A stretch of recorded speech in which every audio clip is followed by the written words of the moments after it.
Listen, if you want to be the very best student athlete you can be, you've got to understand that it's not all about just your sport.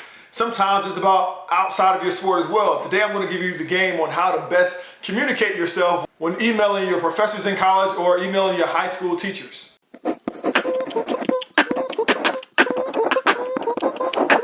Hoop loudy.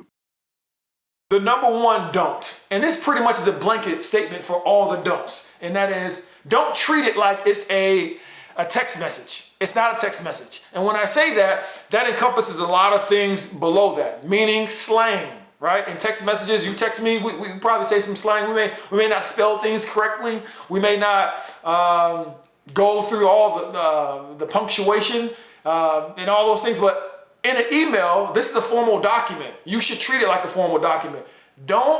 This is spelled T-H-I-S. It's not spelled D-I-S. It could be spelled D-I-S in a text message. You know, you just texting your friends and whatnot. But as far as emailing your professor or a high school teacher, you don't want that to be misconstrued with laziness, education level, of anything of that matter. Correct punctuation.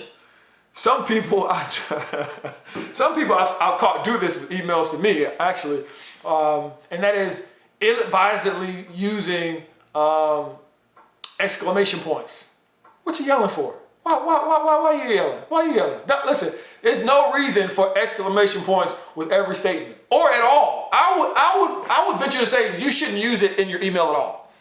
There's no reason. In case some people may not know, that means you're yelling. Typing in all caps. We don't want to type in all caps. There's no reason to type in all caps. My last thing as far as making sure you don't treat it like a text message, you don't think they're going to respond with the level of immediacy as someone via text message. All right, so when we're text messaging, listen, I know you got it on you. I know you got your phone near you, by you. I know you heard the chirp, you on your phone. You have your phone near you, okay? So when I text you and you don't text me back within that same day, I may get kind of in my feelings a little bit. I'm gonna be like, hey man, what's going on? I know every time I see you, you're on your phone. Don't tell me you don't have your phone. I know you have your phone, okay? It's easy to have that same mindset when it comes to emails. I've had students at the universities I've worked at that emailed me 30 minutes prior to seeing me in public, and they kind of give me the evil eye or something. Like they look at me like a stank look on their face, like what? Like I owe them something. In 30 minutes, listen, if I'm on my game and I'm right in front of my computer, maybe I'll respond to your email in 30 minutes. But typically, I'm going to give myself at least 2 days, minimum. On a good day, maybe a day. But the mindset I want you to have is not to think that it's a text message. They do not need to respond to you within that same day. And in fact, if you are in a position that it demands them to respond in one day, then that is more a reflection of you because you've waited to the last minute. Failure to prepare on your end does not equate to an emergency on my end. That holds true. So make sure that you're not putting yourself in a position that you needed an immediate email. Let's get to the do's, okay? Once you sit down and type an email, have at least 2 people look it over. 2 people, non-biased, look this over, give me what you think about it. When I ask them a question like, do I sound like I'm mad? Do I seem like I'm accusing someone? Does it sound like I'm being passive aggressive? Does it sound like, what does it sound like? Tell me, what's this email sound like? All right? Somebody that's not your friend, somebody that's non-biased. It could be anybody. It could be the doggone librarian. It could be whomever. But it's somebody that can give you non-biased information. I would recommend at least 2 different people.